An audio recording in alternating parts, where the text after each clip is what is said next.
Alright, first thing first. After moving to Berlin, trying out some different things, getting a job and losing it. It's time to do some more screencasting. Berlin is exciting. It buzzes all around with startups, VCs, awesome coffee, great burgers, finger licking good to be honest. And above all, Club Mate. If you've never tasted Club Mate before, you've never been to Berlin in my opinion.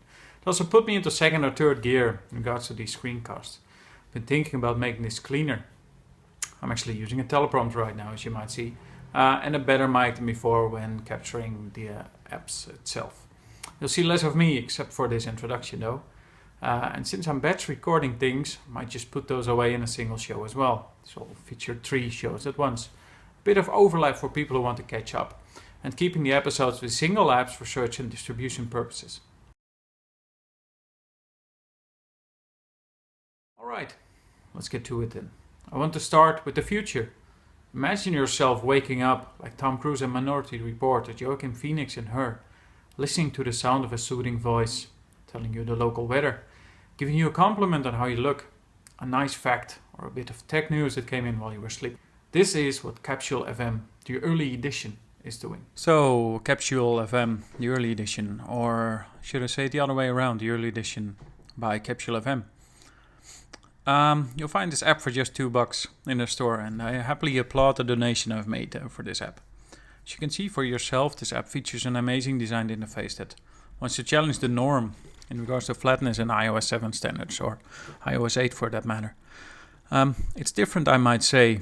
It feels like the future, as I've just spoken about.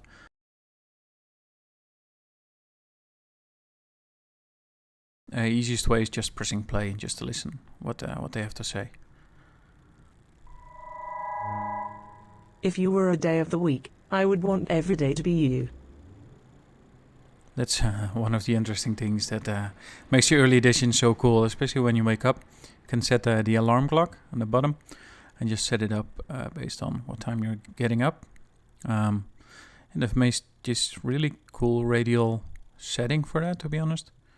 Once you've set the correct time for yourself, then you can activate night mode, which works pretty much the same as Sleep Cycle does. So when you put your phone down on the bed or whatever, it will just turn off the light and have a night mode activated. It shouldn't bother you too much anyway.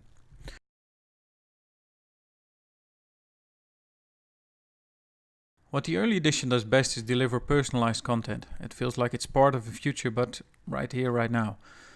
Almost like the Oculus Rift is defining virtual reality, so does Capsule FM in regards to automated talking and computer voice emulation, that kind of stuff. So it's really cool computer learning. Just get SoundCloud, some news and the correct pronunciation of your name done right, because it now says Keys. You actually pronounce my name, as you can say it. They call me Keys. Well, it's not Case. So I'll just change it to something that's more pronounceable. Case. That's better, thank you. It really gets you moved. It feels so much like the radio you've always wanted to have. The wake-up moment that really gets you.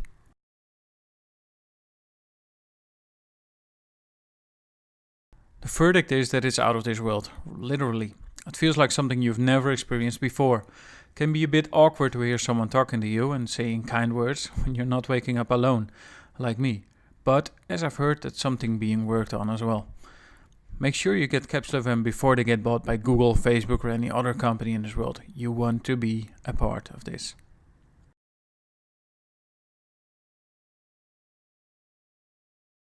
Will I run it the second time? Yes.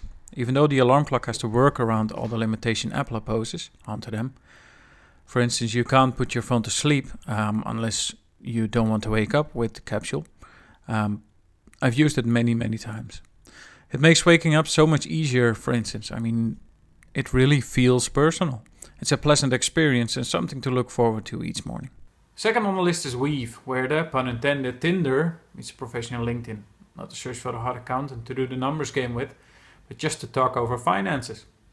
To find your possible new developer, to get connected in a city maybe not well known like Berlin in my case.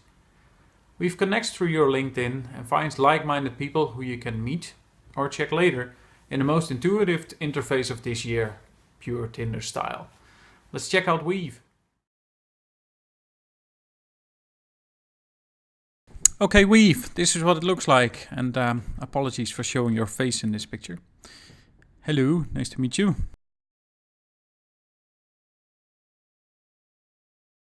So connecting via LinkedIn. To start, Weave is pretty easy. A bit unfortunate that they don't use the sign-on API that LinkedIn offers, as far as I know. So I can easily input my password because it's super complex, but well, it works. When you get that done, you can start Tindering.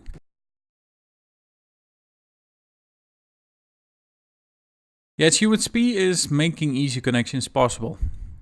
Especially in an unknown town like where I am now, Berlin again. It's pretty nice to meet people this way. Just take it for a spin and find something to do. Or at least find someone to do it with. Even if you still choose a match based on appearance, we've set you up with a nice couple of pickup lines to chat with. Let me show you that. So I can do either way left. So I put them on to check out later because it comes back sometimes. I don't know why, but it does. Or move it to the right when you want to meet someone. Let's push it away for later. As you can see, not a lot of people. Here's the first one. It says a good description. Spending time on iOS projects. Okay. La la la la. Might be interesting or not. Put it away. Head of business development. That's interesting. So I will put that one on meet. Once you get a match, you will see it on your matches screen. You can just chat away by typing on a specific person. And what's really interesting is we've actually proposed some sentences you can use to get the conversation started. So this was one of them. What brings you to Eve?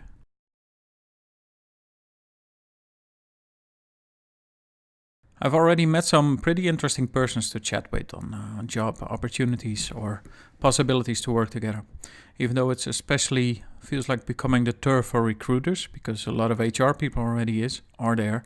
A bit like LinkedIn itself.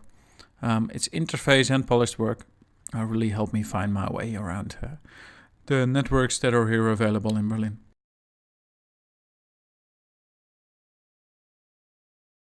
I don't think so.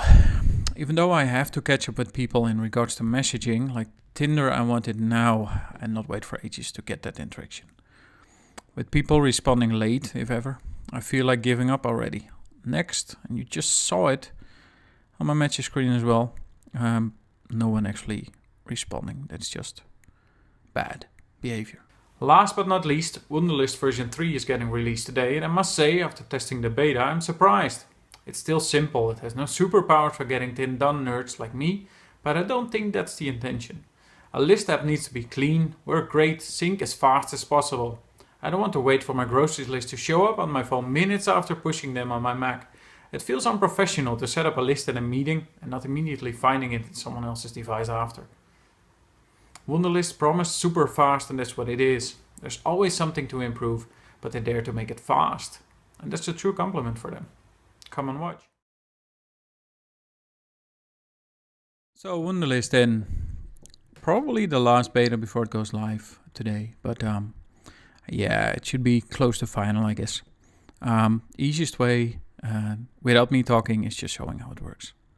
So I just created a list called groceries, and I just add a couple of items. I want to go to a picnic soon, but I will need a blanket for that. Of course, you can't do a picnic without bringing a barbecue, and that needs meat and beer.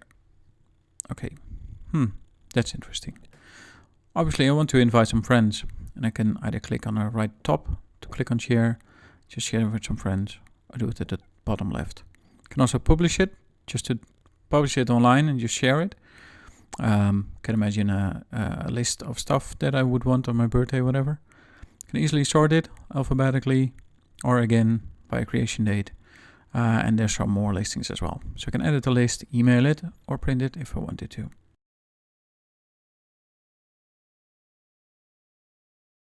The setup is easy. I mean, you can use your standard Wunderlist login, so you can sign up with an email address and a password, or you can use Facebook or Google to sign on.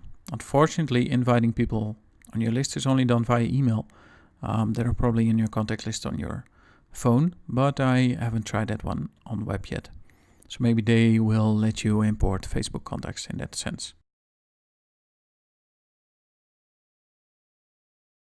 The USB here is speed. Oh, does it have speed? I will show you how fast it is by setting up my groceries list on the web as well. So here's it in Chrome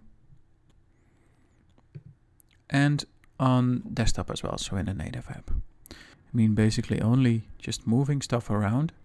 You saw that already on the left side, it moved to the top. Okay, going to groceries.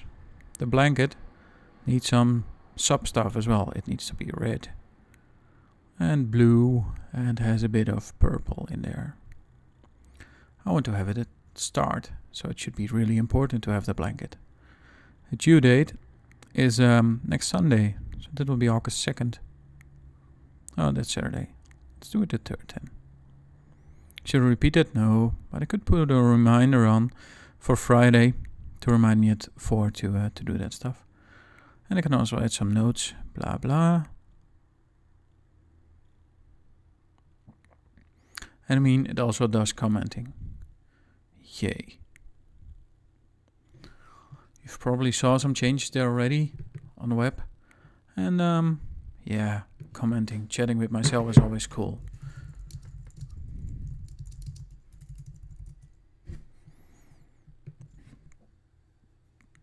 And you should instantly update. I mean, the speed is so huge. Yeah, I just selected the blanket list here in Chrome as well. Might have forgotten that, but I mean, just ticking off things there, subtasks, instant sync almost to, as well as the desktop version as on my mobile. And changing the reminders around. I also like this tiny little flat interface designs that they have done cross-platform. Just almost mind-blowing, I might say. So yeah, I mean, this just works really, really nice. Ticking things off, no matter what interface I'm using. And now I'm back on my phone. Just ticking it off again. Knowing I need some meat, I still need some beer. Checking those things out on the start list. I mean, this is the way you really want speed to be.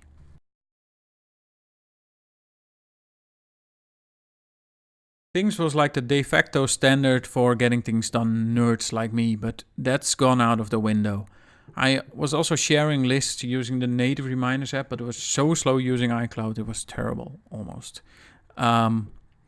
So here's Wunderlist, and it's back on my screen again, 3 times to be honest.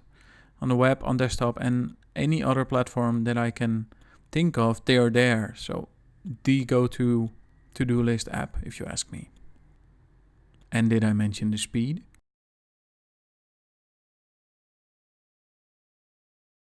Yes, there's nothing more to add to that.